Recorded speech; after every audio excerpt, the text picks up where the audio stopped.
Welcome to the WorkJoy Jam podcast. I'm your host, Beth Stallwood, and today my guest is the wonderful Eleanor Tweddell. Ella and I talk all about redundancy and change and kind of that enforced change side of things. And as Eleanor's book says, how losing your job can be the best thing that ever happened to you. And how we can take these opportunities, whether enforced by other people or those moments where we feel like a bit icky or sticky, maybe where we've fallen out of love with our job. We just have that knowing it's maybe not the right thing for us, or we need to do something to reconnect. How we can make that happen and how we can take real ownership, take responsibility and make the best of these situations by embracing the messiness, the ick, the stick, I don't know what I want to do, and really reconnecting with ourselves, understanding ourselves and working through the things that are going to make us more joyful. I hope you enjoy this episode. Welcome to the WorkJoy Jam podcast. Today, I'm delighted to be joined by Eleanor Tweddell, and I can't wait to get into this conversation. But rather than me introduce you, let me hand you over. Eleanor, could you tell us a bit about you, who you are, what you do, and maybe a little bit of your career story and how you got to where you are today? Thank you, Beth. That question. Why do we find it so hard to answer that question? Like, who am I? Suddenly makes me go all kind of like, I don't know. Who am I? And I'm so mean because I ask it of everybody who comes on the podcast. Yeah, and does everyone go, oh my God, I don't know. This has made me feel all kind of like philosophical and like I need to go and sit in a dark room and really think about who I am and maybe improve it. Anyway, let's explore how to answer that question. So right now, who am I? I'm an author. So author at Penguin, wrote the book Why Losing Your Job Could Be the Best Thing That Ever Happened to You. And I guess would describe myself as a writer. I write a lot, but I also am a consultant in my specialist subjects of culture, change. I guess that's what I write about as well. And I also founded Another Door a couple of years ago, which I'll explain in a minute. And the extension to that, which is Recommended, a platform to help people get their expertise out there into the world. That came about because Another Door was all about helping people change career, make redundancy a good thing. I went and asked people how are they getting on after they'd been through our programs, and so many people had sort of given up, gone back to work or got a side hustle instead. And I just felt I wasn't doing enough to help people get their message out there, connect with people who had work, help them create really exciting offers for corporates or, speaking gigs. So that's what Recommended is all about. So I guess that's where I spend most of my time at the moment, but I'm a person with many hats on. That's not exactly a really short stump speech, is it?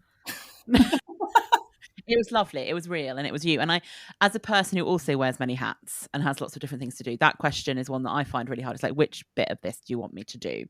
And it's great to hear all these different things. And I personally love the book, Why Losing Your Job Could Be the Best Thing That Ever Happened to You.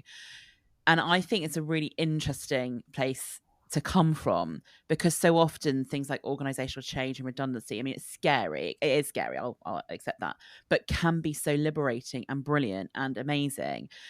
Tell us a little bit about the journey that you went on to get to the point where you wrote that book, if you don't mind. Yeah, absolutely. So I was a corporate T. Is that how we call it? I was a corporate T for 23 years. Really lucky, worked in some amazing brands. So my very first job was selling beer. So you can imagine coming out of university and my first job was selling beer. Dream job. What was going on there? I don't know how I left the job, actually. Why am I still not doing it? But I loved it. Absolutely loved selling. And I always say to people, if you get stuck with what to do after leaving school or university, go into a sales job, because it gives you everything you need for anything else you will ever do. Like, there's just no other kind of vacation that does that. Selling is just everything. You learn about confidence, about, just so much. So anyway, I sold beer, which is harder than you think. You people always say, well, how difficult is it to sell beer? Hard, actually. especially in them days, especially in those days where it was all, I think I got the men's club. And I wasn't allowed in. So try selling beer to men clubs where you're not allowed in. Yeah, like that was the era we're talking. But anyway, I did that. I left and then I sold the internet for a while. Yes, the actual internet. So I phoned up corporate companies and said, there's this new thing, Pipex, it's on a CD. It's going to change the world. You need it in your business. And they all said, absolutely not. We're not having that newfangled stuff here. Go away. So I sold the internet for a while, which again is an unbelievable thing to admit. Exactly how old I am, I don't know, but yeah, I sold the internet, and then stopped selling the internet, and then Costa Coffee came along, and I joined Costa when it had 3 stores. It had just been bought by Whitbread, and they had this idea they were going to grow it, and we all sat in a roastery in Lambeth, kind of Willy Wonka chocolate factory, at the start. If you imagine Willy Wonka's chocolate factory when it was just an idea, and they were wondering, like, where can we take this? That's kind of like how Costa was in this roastery in Lambeth. And we, 5 of us, grew to about 20 of us, grew this kind of brand and played with it and grew it. So that was my first taste of probably entrepreneur thinking, although I probably didn't realize that, but that's what we were doing. Absolutely loved it. But then went off traveling for a while, as you do in your 20s, and went backpacking and came back, and then properly went into corporate life, went into corporate communications for Whitbread, for RAC, for Virgin Atlantic, for Vodafone. And then that got me to head of comms for Vodafone. I went on maternity leave. I came back as leading the graduate program and apprentice program, which I absolutely loved. But a new HR director came along and took us all out. There's a big layer of us at sort of management level, and he took us all out. So I was made redundant. So that's where this book came from, because I was at a moment in time in my career where I was loving it. I actually loved that job. But also in personal life, we were trying for another baby. I was like 42 then. So, trying for another baby at that stage, kind of needed the corporate backing, which Vodafone went at the time. I don't know what they're like now, but they were brilliant at that at the time. And so for me to be made redundant at that moment in time was really difficult. And it hurt. It was very personal as well, because the role kind of did exist. Obviously legal, qualifications all around it, but it existed. So it was personal. And so I was made redundant from a job.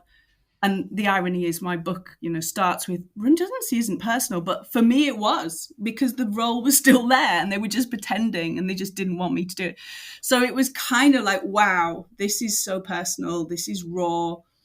What do I do now? We were wanting another baby, but I couldn't do that with, going for interviews with for the next jobs. So it was really sticky, icky time. And I started writing a blog about what do you do if you don't want to do what you're doing. If I kept turning up to interviews and, people asked that question, why would you like this job? And I heard myself thinking, I don't want this job. You're boring the shit out of me. But obviously you don't say that in the interview, because that wouldn't probably go down well. But it probably would be a career limiting move, saying that out loud in an interview. I think it wouldn't get you far. Although I've never tried it. Maybe I should try it. Maybe people would be like, oh, interesting. Maybe that's, who knows. But yeah, it's advice not to say that. But I thought it.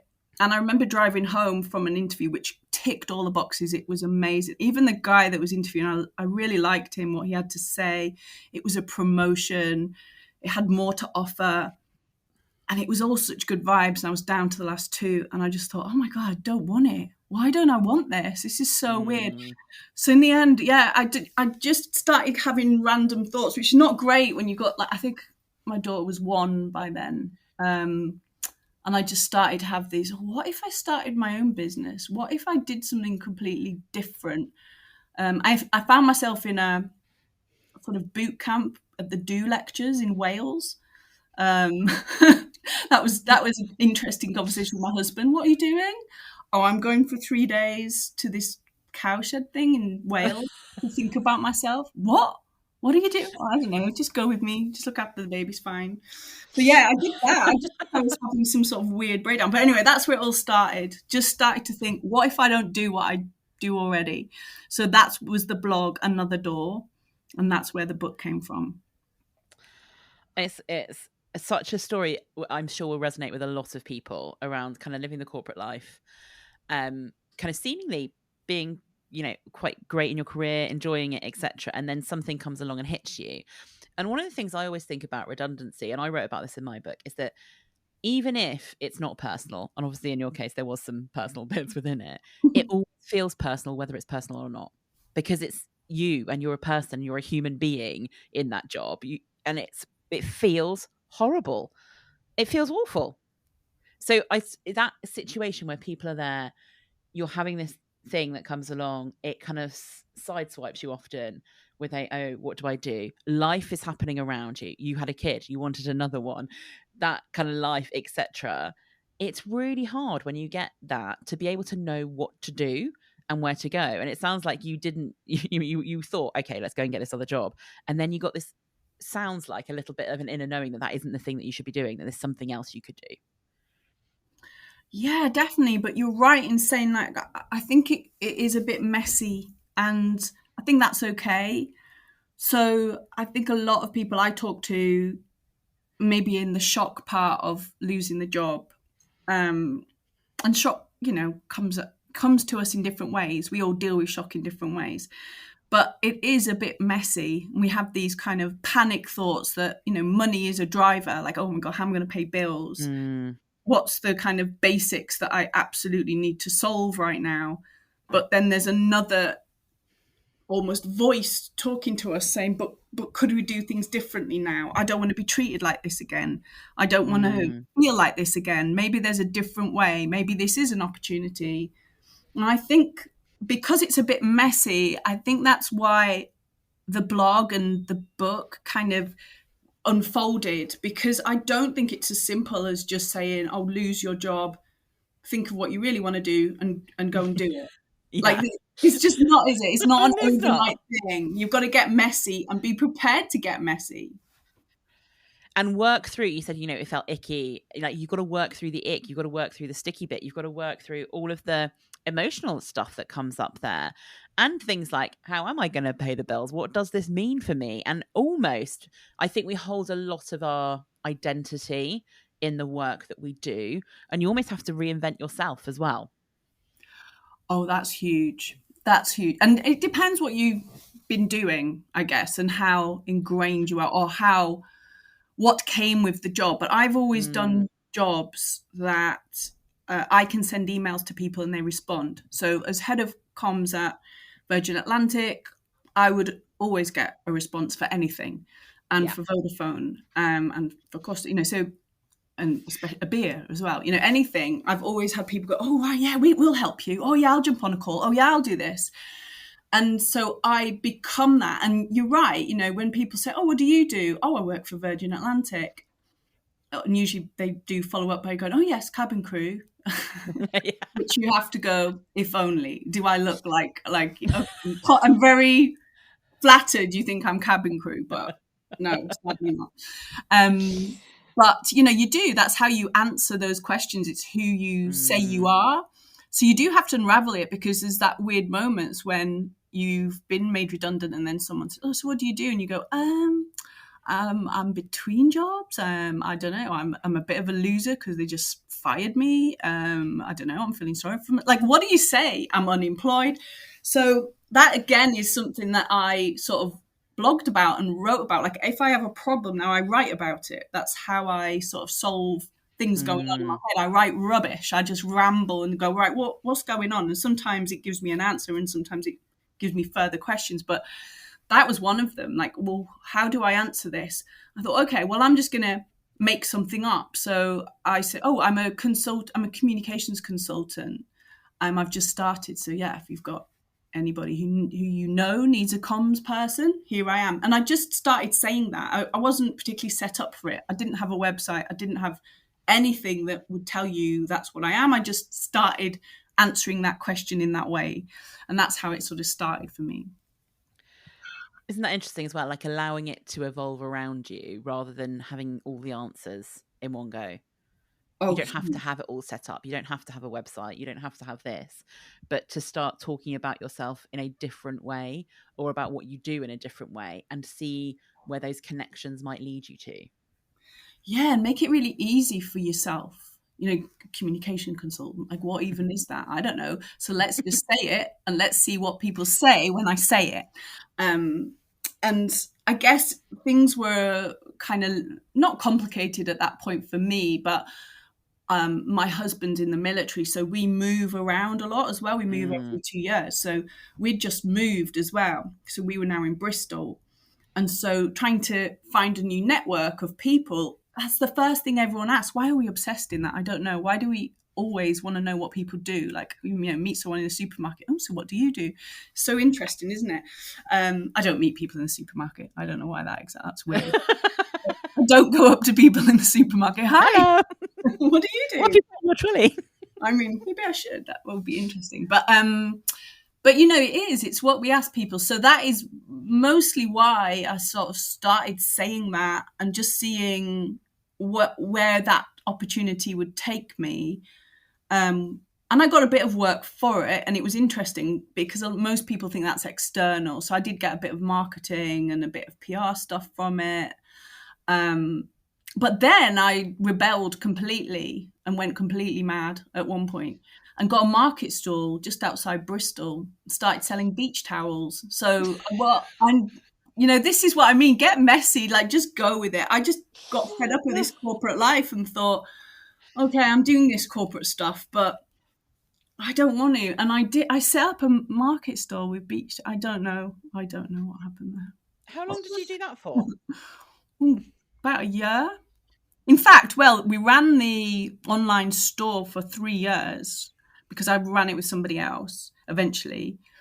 And we went to Christmas fairs and things like that and did quite well. But it was never going to earn us massive salaries. Of course it wasn't. But when COVID came, that was the end, really. Yeah. With the only chance I ever had of making any money was in these sort of fairs, summer fairs or Christmas fairs, and obviously that all stopped, so that I just shut it down. So yeah, now I've got a room full of beach towels, which kind of is every day I open the door and think, wow, a reminder of failure, brilliant. But then hang on a minute, I've reframed. Every time I open the door I go, well, did something interesting. Yeah, weird. Learn a few skills. Very weird moment in time, don't know what was happening there, but cool. Oh, it's such an interesting thing, isn't it? About you can try some stuff, you can experiment, you can give things a go. It doesn't have to be a forever decision. And I do think that sometimes when I've been through the situation as well. So I was under redundancy twice within the first 5 years of my career after I came out of university. So I feel like I got my experience in really early and became a bit resilient to it. The first time my job was taken out and there were other opportunities, so I took a different opportunity which actually gave me a promotion. I had to go for a promotion and that was great, so it was a good outcome. The second time was really funny because I'd done this big project and made loads of recommendations that basically meant my job was gone. And I was like, oh, I have created my own destiny in this particular situation. And it was really interesting because I had the opportunity again to go for a promotion. But when you talk about that feeling of like, I don't think I really want this job. I was there and I was kind of debating between I could go for getting a promotion job in the organization I quite liked, and we had a really good culture and it was really great people to work with. But the job itself was more of a kind of operational job and operational management job. And I was like, oh, I don't think I want to be doing that. I'm not sure that's the right thing to do. So you're given sometimes these different options and different paths. And I've decided that my career is full so far of like, don't follow the yellow brick road. It's like, don't always make the other decision and see where you can go and what you can do. And I then went from there into a totally different industry and learnt loads of stuff. And I feel like if I'd have taken the most obvious route, which is just do the safest thing, which would be, take another job within this organization, that my career and what I've got to would look really different from where it is now. Yeah, I love that concept of like do the other thing. Yeah. Yeah, it's a bit of a sliding door thing, isn't it? Totally sliding door moment. And I remember the minute I went down to kind of the HR team and said, right, I'm taking redundancy. And they were like, what? But we like had another job sorted for you. And I was like, yeah, I don't want it.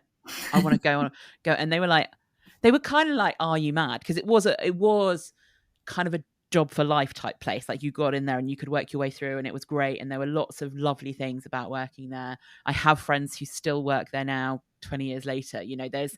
But the really interesting one for me is having that.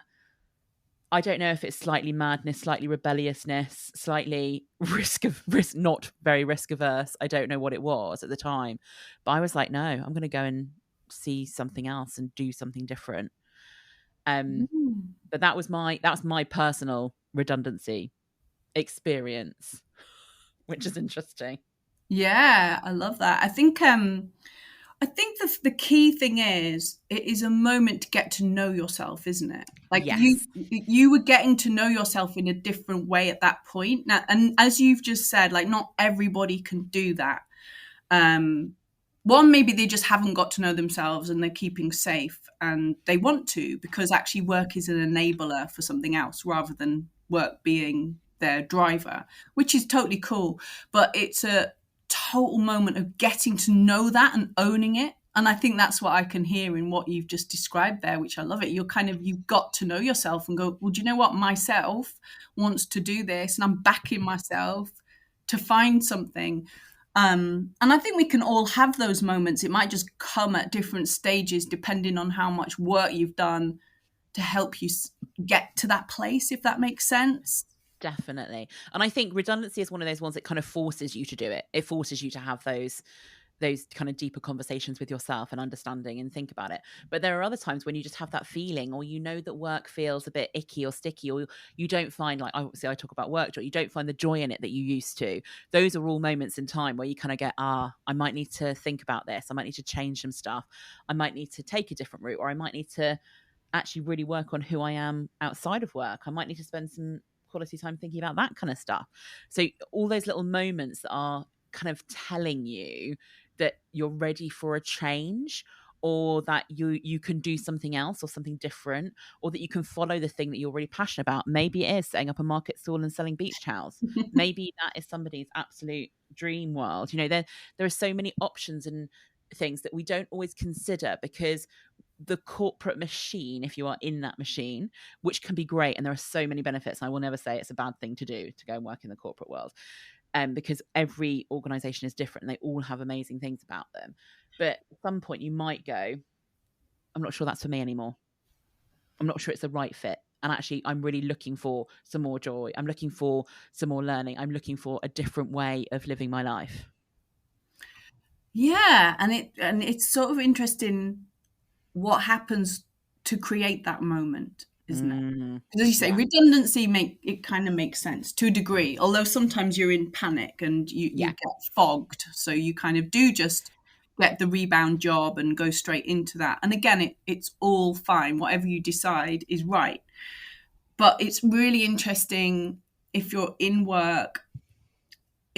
It's interesting, what is the moment that you stop and create space to think? And it doesn't have to be escape the 9 to 5, go and start a business and blah, because I think that kind of messaging might put people off actually doing it. It feels like quite hard work. I'd rather just be grumpy and get paid every month than actually do anything about it. But actually what you do, what I kind of like your message, you don't have to escape the 9 to 5 messaging. You can do work exactly where you're at. You can do the job you're doing in a completely different way, working on yourself to actually enjoy it more. Yeah. So it is just that moment. I'm really interested in that moment when people go, oh, I'm going to create space to think differently about this. Because you can do it at any time, no matter how busy you are. Because really busyness is just a notion. It's just you've attached something to your inbox, to your, my manager needs this, my overwhelm, oh my God, I've got so much work, I haven't got time to think about myself. Well, it's weird how the business doesn't see that when they can just make you redundant the next day and all of that busyness becomes irrelevant. That's a real moment. But how do you create that moment for yourself if it hasn't been forced on you? Yeah. And that, what I call that imbalanced loyalty. It's the, I will give up all of my space and my brain space and everything for the organization and kind of at the click of a finger do anything they need, but without considering that they could do that tomorrow. They could come to you tomorrow and say, right, you're done. That's a fact. That is where we are. And that imbalance of the loyalty there is something which I would really encourage everybody, even if you want to be a corporate 9-to-5er or whichever way works for you in the hybrid world. Who knows if we're 9-to-5 anymore? But, you know, that idea of having the job that is for an organization, you're working with them, you're doing it all, is you always have to remember there is that thing about you need to take some control over your own working life. You need to take some responsibility. And if you need some time for you, you need to be the one to carve out that time and make it happen. Because no one's going to suddenly go, do you know what, Eleanor? Why not take a couple of days to go to Wales and do some thinking about yourself? It's not going to happen. But you could do it yourself. You could make it happen. Yeah, definitely. That's probably the biggest moment for somebody, to know that they own it. Yeah. Like as you've just said, take responsibility and own it. And we can all use excuses because we're all busy people. We can all use excuses for, I've not done this, I've not done that. And starting your business, actually, for a lot of people, definitely isn't the answer, because it's even more. You can do even more excuses of, you know, working so hard that you don't have time for anything else. So I think it's that it's taking responsibility for giving yourself time to think, which everything inside of you probably thinks, oh, this is such an indulgence. It's such a luxury item. I shouldn't be doing this. I've got so much on. And I'm sitting here just thinking about, what do I really want to do? How can I do things differently? How can I grow in this job right now? Because you don't have to leave your job. You can completely do it differently. I always just say to people, you know, you're doing your job in your way, but somebody can come in and do your job and they can do it differently and leave on time and not get stressed by it. And, you know, they'll just do it in a different way. So you've got an opportunity to challenge yourself, because wherever you're at, whether you leave your job, whether you go traveling, whatever, you still got you. You can't escape you. Yeah. So you've really got to get to know yourself well and help yourself through this stuff. As hard as you might try, you will always be you. And I think that's the thing, isn't it, about trying to find the stuff that really works for you. And that could be reframing the stuff about the job that you do. I've got a little freebie on my website that's how to fall back in love with your job, because so often we've just got ourselves into kind of a real gloom negative zone. And actually, if we really looked at it, there are so many great things about it. So let's focus on them rather than the few things that aren't great. There are so many ways of doing it. It could be setting up your own business. It could be having a side hustle. It could be doing volunteering, which is like proven massively to help your mental well-being. Like there's so many different ways of creating your own working life if you make that choice to own it and to be yourself and to know what you want with it. Yeah, definitely. Well, like, I feel like we need to like have like a big flag waving, like have your take some ownership, take responsibility, and see how much just thinking can really change your attitude to your work and to situations that you're going to be in. And yes, things like redundancy are really hard and they're really scary, and our fear responses are like massively triggered by stuff like that, because we have the idea that we need the security and the financial stuff, and all of that is real and we shouldn't ignore that.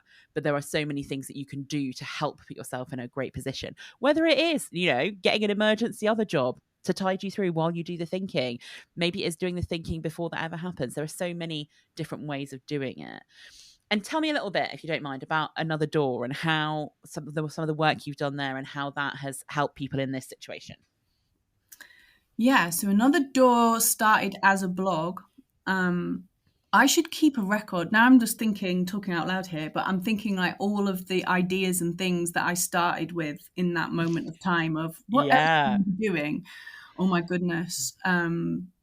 I've probably tried at least 50 things. Like I could, not all businesses, but, you know, concepts, ideas. So actually it started as a WordPress blog called how to be ... and then it was made redundant.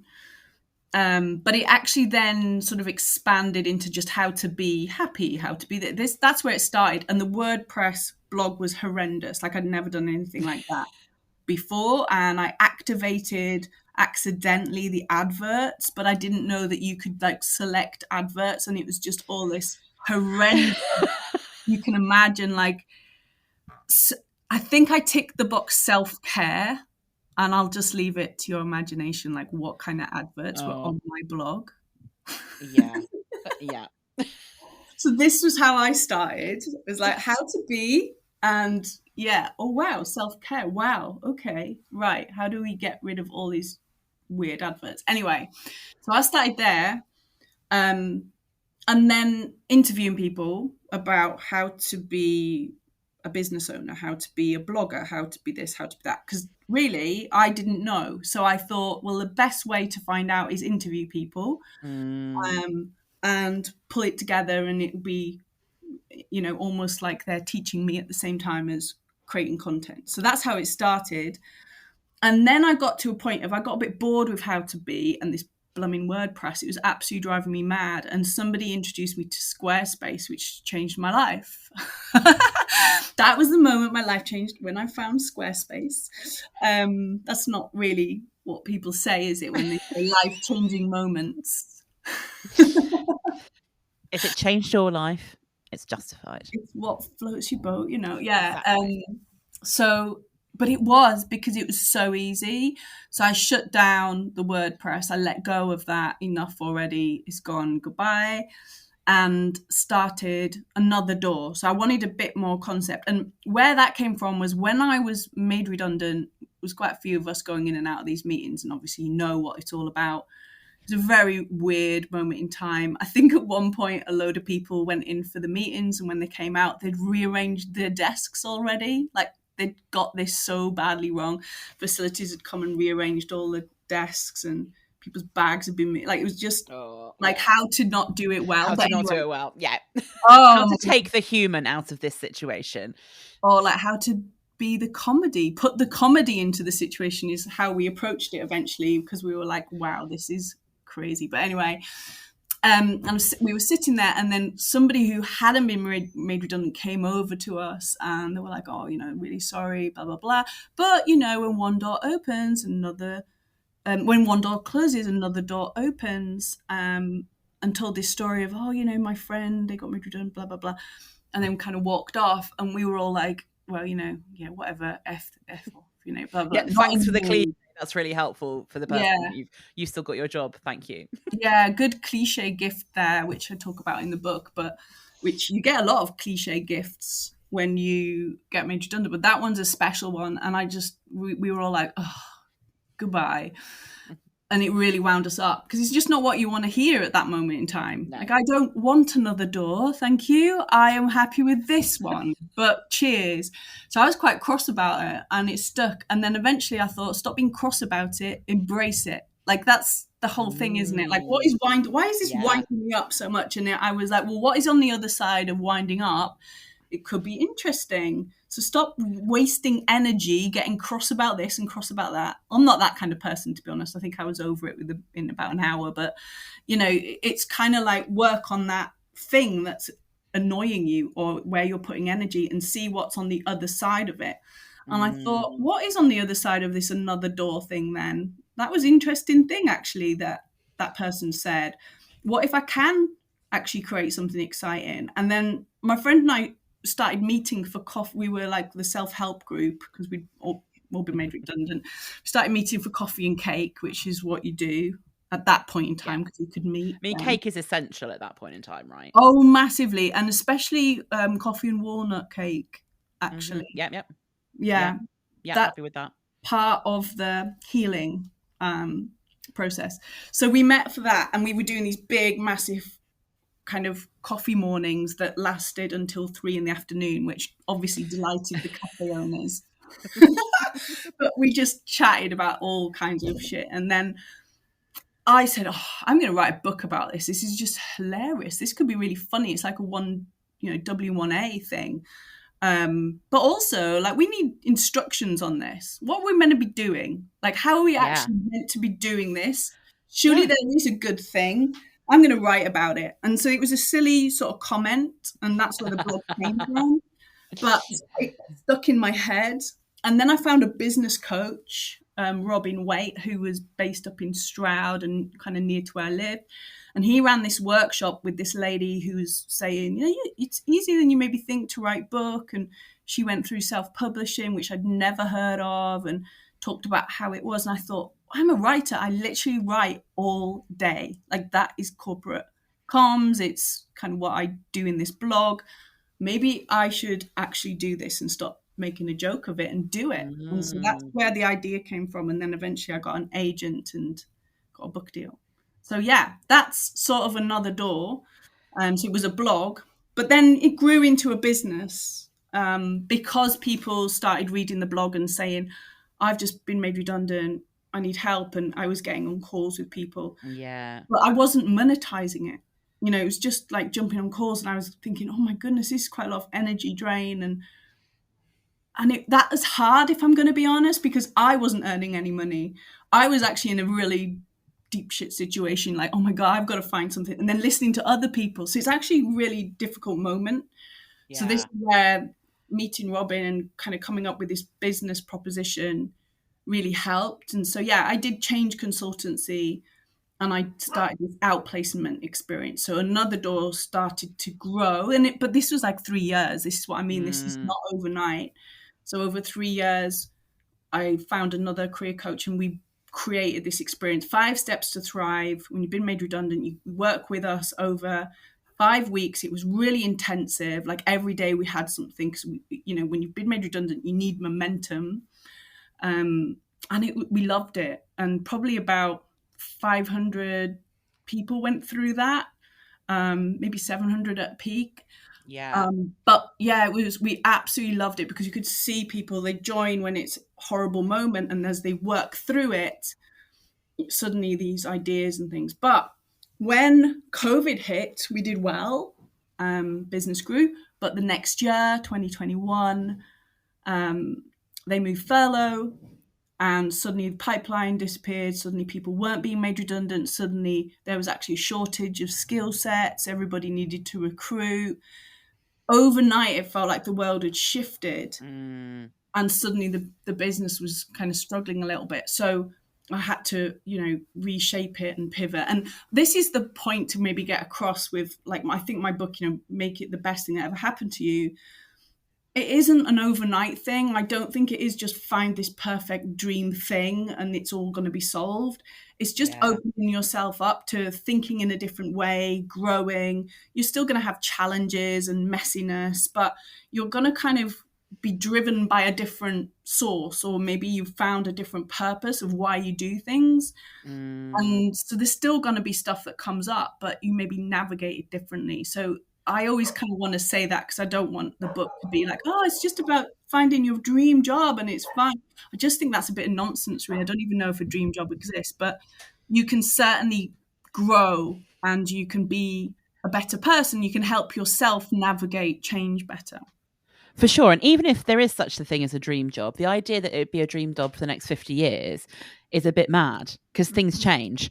And the idea that an organization is perfect, but people change within organizations and things change. And even, with Another Door, you've created this great business, but then the world has changed and now it needs something different.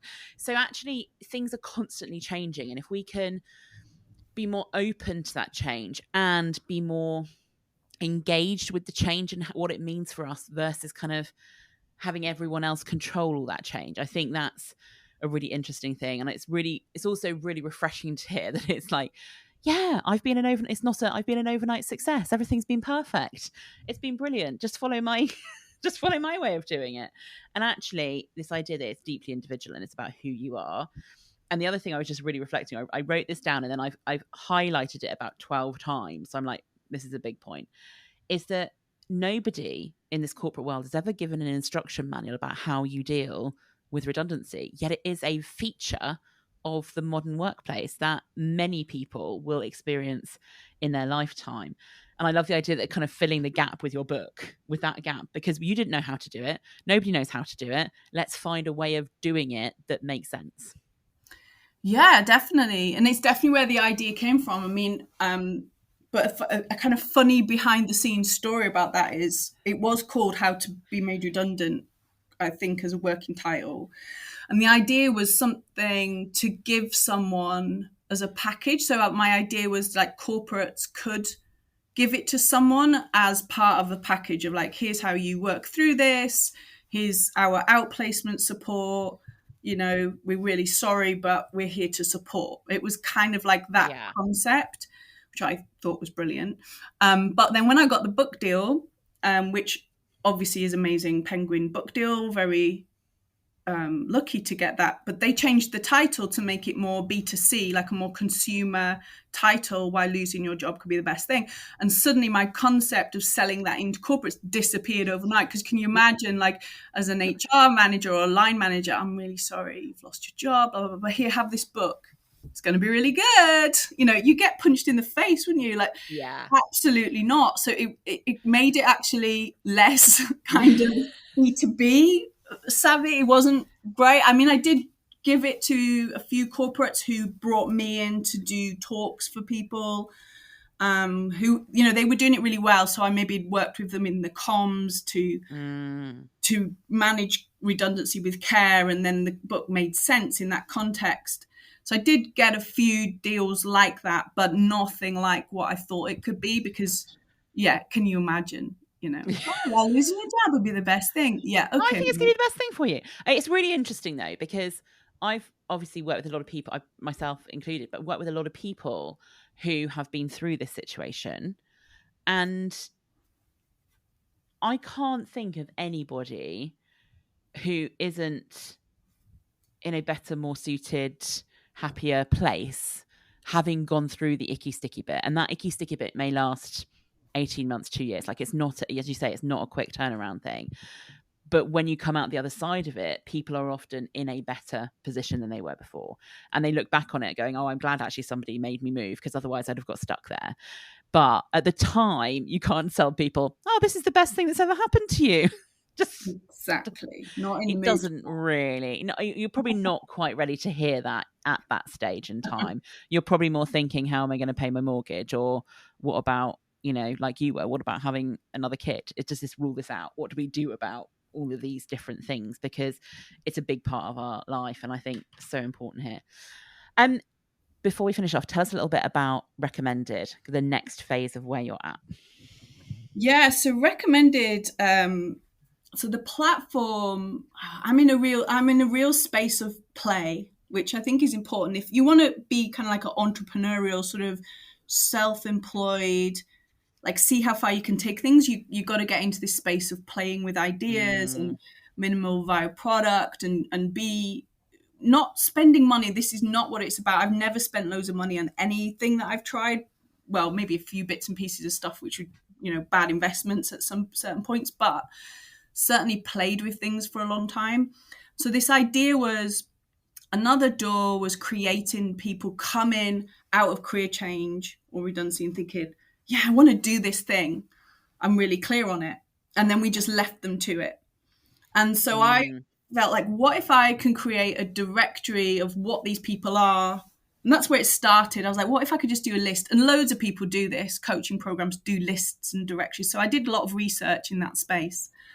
And that's what I say is a really important part. Like, do your research on what is already out there in this, you know, if you have ideas and things, what's already out there, but don't get put off if it's already out there. Just give it your way and see how you can improve and give it a different kind of meaning.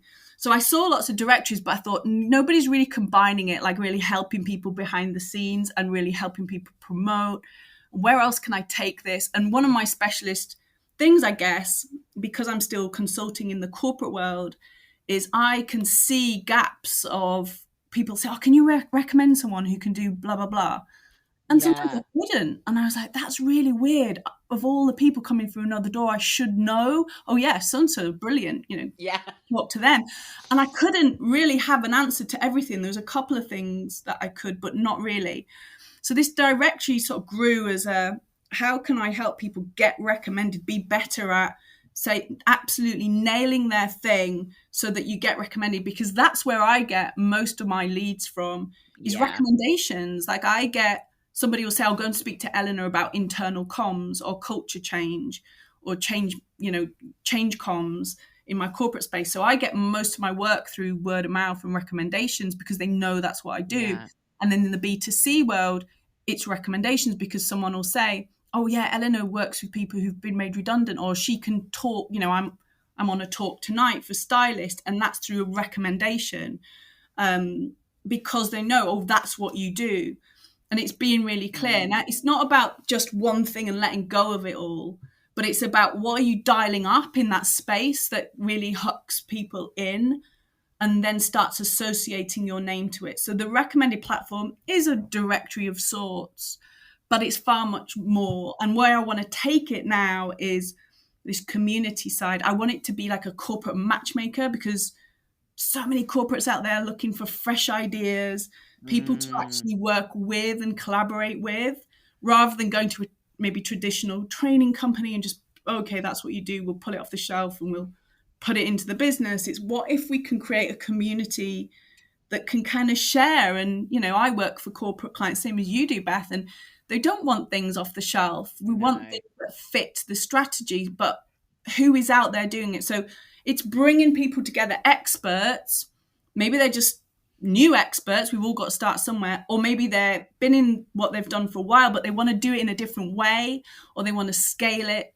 They want maybe to create an interesting corporate offer or a keynote talk from it, or get more media exposure, or do a book, or, whatever it is.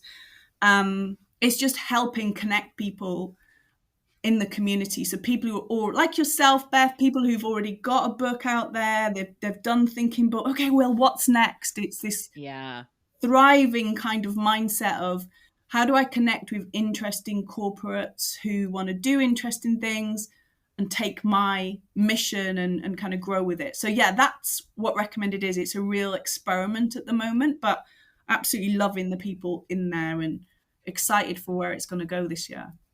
And I think it's such good advice to anyone who is in the entrepreneurial world or thinking about doing or having a side hustle or anything in this state, is always be experimenting. There's always options to try things out and to do things differently and to give things a go. And the other side of it, I think, is whenever you can build that kind of sense of community and connection with other people, because if you do go into what they call the solopreneur world, or you're working for yourself, you've gone freelance, you don't necessarily have the same connections that you did when you were in an organization. If you were in a corporate, it's not as easy to just have that instant network. You really have to make an effort and invest in it. And that kind of thing where you bring people together, and I might say, oh, actually, this particular thing isn't my expertise, Eleanor, but I know Eleanor, she'd be great to bring in here. And we get that. It's almost like an ecosystem of amazing people together who can recommend each other, hence why it's called Recommended. It's almost like it was designed that way. I mean, it wasn't, obviously, but yeah, exactly. It's almost like you thought about that. It's almost like, oh god, right. So I was going to say, it's almost like I had a business plan. So last week, I'm going to name drop, but I went to a round table chat with Theo Pathesis, the Dragon's Den. Oh yeah, right. And there was 5 other entrepreneurs, and then his kind of, I think he was his bank manager, but the investment team at Coots and NatWest. So he was like, 10 people. And we were talking about all sorts. It was such a brilliant discussion. It was all about small business. But most of the businesses there were product-based. And this is obviously what we do, is more service. It's a bit more like, what is it? What are you actually doing? So I said, he was like, well, who invests? Who's gone for investment? And we were chatting about it. And I said, well, for a start, the language puts people like me off, because I don't have some of the things that I'm immediately asked for. And I said, let's be honest, some of my members that I work with, that I mentor, that I help create businesses, they don't have business plans, 60-page business plans. And he nearly choked on his lunch. He was like, what? Everybody has to have a business plan. I was like, see, they don't. They don't. In this world, you don't. There's so many people out there that you guys are just not recognizing, because you can start a business now with a TikTok account and suddenly you're making X amount of money. You have no business plan. And we almost need to change the language to recognize that some things are changing. In some parts, of course, it's still traditional, but in other parts it's not. And I'm kind of hybrid. I've got a business plan, but it's a one pager. It's not it's not really so it's such an interesting kind of, where do you start? You're thinking, you don't have to have a really comprehensive business plan, but it's really good to kind of know what you're doing and why. But I had to kind of backtrack a little bit and say, of course I've got a business plan. I'm just saying, of course I have. Theo, if you want to invest with me, I'll have a business plan ready for you at 10 p.m. tonight. I'll write it on the train on the way home. I can totally make that. But it is interesting, isn't it? Because product and service-based businesses are very, very different. And you need different things to make them work. But you're so right. That kind of investment is often in the product space versus the consulting service support based stuff. Oh, so interesting. I'm going to have to move us on to our quick fire questions. We could just chat all day and then I'll be like, how on earth do we edit this to make it within an hour for the podcast? So I'm going to stop us and we can just have a offline conversation in even more detail. So quick fire questions. For you personally, what is always guaranteed to bring you a little bit of work joy? Oh, I know what always guarantees me just joy. Do that. You know when you order a coffee and you get a biscuit on the side and you didn't order it? Love that. I mean, it's pure joy, isn't it? I mean, it actually is. I was actually sharing that as an example at company yesterday. I was presenting to you about values and excitement, and I was like, that word excitement, people have probably mixed emotions about it. I'm from the north, we don't really do excitement. I definitely don't I don't understand that Love Island girls when they're screaming, or even the boys, they're all like, oh my god, stop it, I can't deal with any of that. I can't handle it. But what is my excitement? It's that biscuit with a coffee is like, I don't know why, but I'm not even being sarcastic. I love it. It's just like a moment of joy, and especially that one that's got the wrapper on it. I don't like biscuits. Oh, a bit. Oh, yeah. I know what you mean. Anyway, that's probably not what you meant, but I mean, if that brings you joy, I am happy to experience it with you and agree with you that is a delightful thing. And I think if I was to expand it bigger, it's that when you get something great that you're not expecting. Exactly, Beth. You see, you need to be just sitting on my shoulder the whole time, interpreting, like, what is she on about? Oh, she means this. Like the translation. I'll give you a little story very quickly about this. I have a friend, stroke client, stroke colleague who sometimes phones me up and she says, Beth, I just need to talk at you for about 10 minutes and I need you to tell me what it is I'm thinking in a simpler way. And she does it and I go, I think you mean this, this and this. And she goes, yes, that's it. Thank you. Bye. That's it. So that's what I just did there. It's the extra little bit of unexpected joy of things that come to you. And who doesn't like a Biscoff biscuit? Love it. Yeah. Question 2. What book are you currently reading?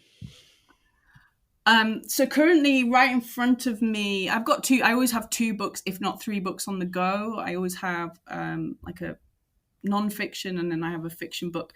So I have Lessons in Chemistry. I'm just checking that's the thing. Yeah, Lessons in Chemistry, which is just a fiction book, really interesting. I think it was like a top seller, so it's quite interesting.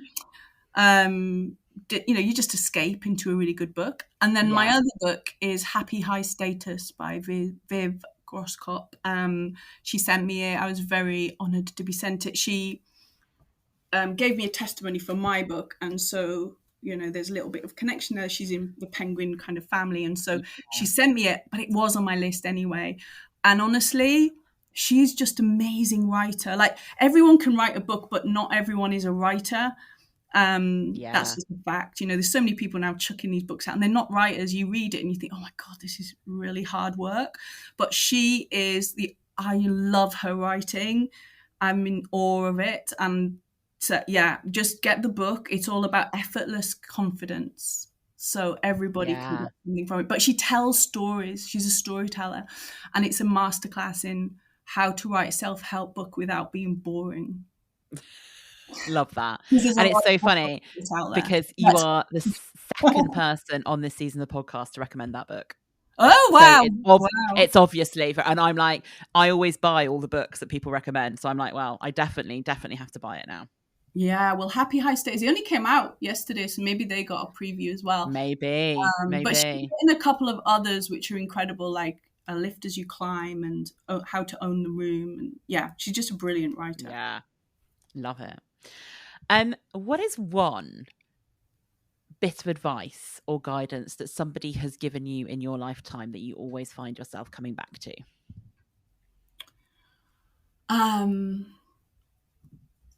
A bit of guidance. God, you know what? I find that quite hard because probably I've spent most of my life just ignoring people's advice. Well, maybe that should be it. I mean, rightly or wrongly, it's probably been really good advice, but something inside of me goes, yeah, I hear you, but I'm going to do the opposite. So it's really weird. I've always had this very weird thing inside of me that just, even in the best advice in the world, there's something inside that goes, yeah, that's really, really good. You should do that. Why are you doing the opposite then, Ellen? You're in a rebel. I don't know what just being awkward. But yeah, let's think. So probably it was like my mom. She gives really good. My mom is a northern, you know, she doesn't mince her words. She's very unfiltered. And she always just gives me, like, you know, brings me back to earth with a lot of things. But she gave the advice of, you can run as far as you like, but you're never going to run away from yourself. And that was when I kind of wanted to go traveling and things. And she was totally supportive of it. But she's like, but you know that you're never going to run away from yourself. You have to deal with yourself and the things that you cause, because it's you creating this. Yeah. So, you know, you can run as far away as you like, but you're never going to run away from yourself. I kind of feel like sometimes I need a talking to from your mum. That would probably be really helpful. I feel like you all do, but it's just like not what you want to hear. Sometimes like, no, I don't want to hear the real life. I want you to just pretend, like, you know, pretend. I want you to support me unconditionally in all my dreams. Like, I am, but you also have to remember that I'm going to tell you the truth. Yes. I mean, it's a blooming great bit of advice, that. Yeah. To remember that actually, however far you run, however many different organizations you work for, however many times you go traveling or escape to your holiday, etc., you always have to come back and be you. Yeah. So make you feel good. Yeah, so annoying. Yeah. So annoying. I'd love to be other people for a day. Right.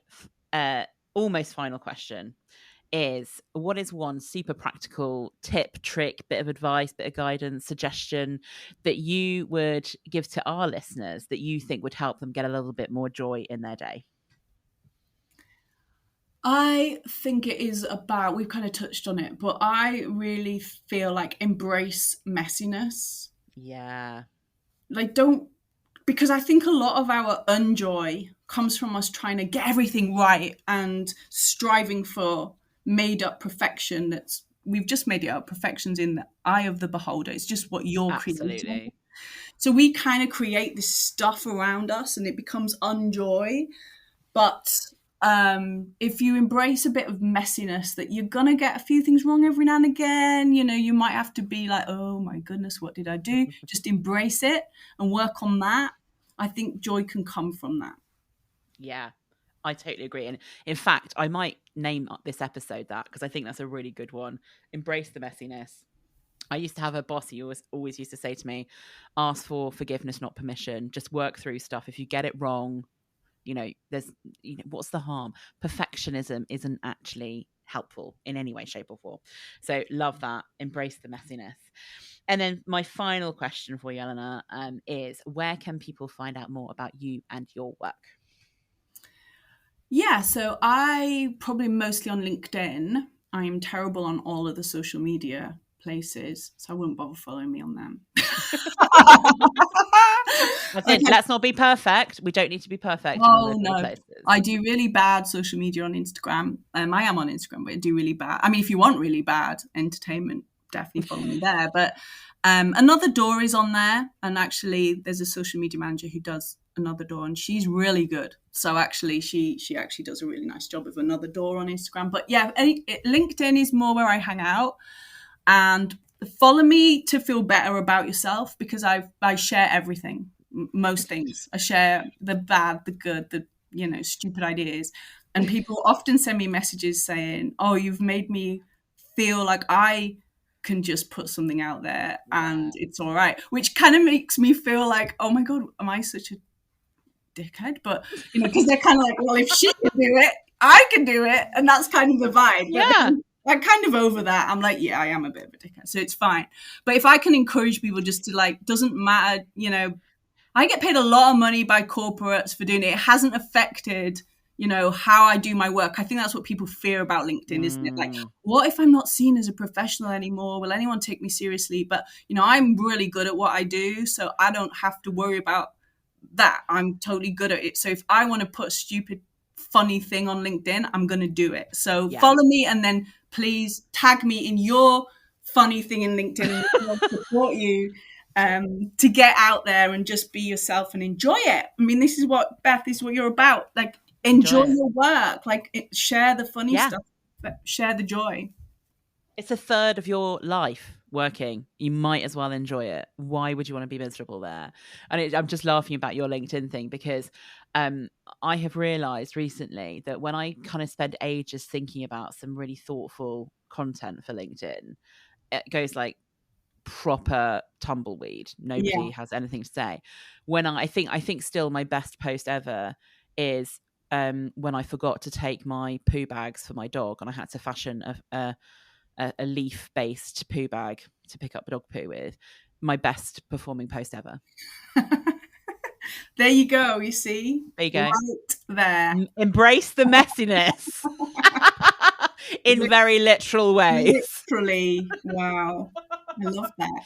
And my second best performing one, I think, was when I got my up and down desk and was sitting there playing with it, going up and down, and doing a video of that. So, you're like, not everyone needs really serious content all the time. Sometimes we can have some fun. Yeah, absolutely. Yeah. Not everybody needs thought leadership. Yeah.